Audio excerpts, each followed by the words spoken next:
The east side of my layout has two industries, but it still feels a little too empty.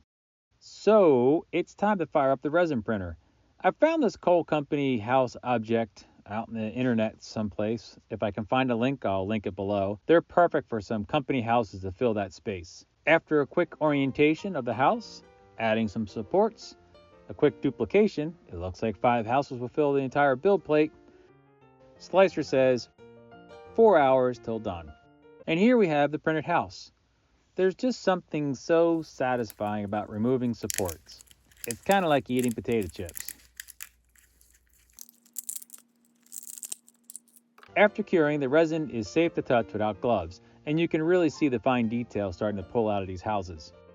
I modified some of the front porches to add variety, just using evergreen styrene, and then a quick airbrushing of aged white, light olive, faded blue, and ochre for the clapboards, again adding variety.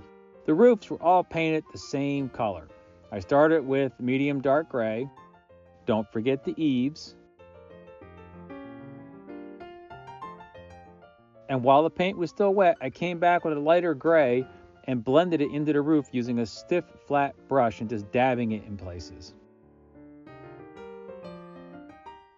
The porch roofs were always going to be just a plain tin roof, so a base of a German gray or a flat black as a base for the silver paint to come later was applied now. Meanwhile, it's time to paint the trim. It's a tedious job, but it really does set the look of a 1950s or a 1940s company house.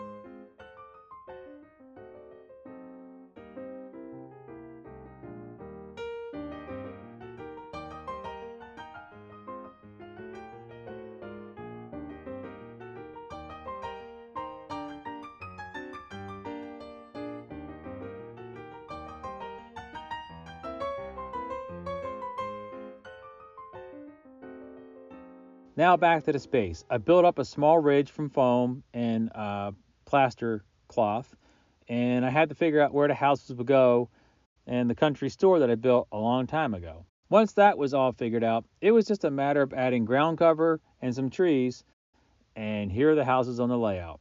I hope you enjoyed this quick little video on adding some houses, and if you have a 3D printer, it's really worthwhile just to print them out instead of building them. Until next time, happy railroading.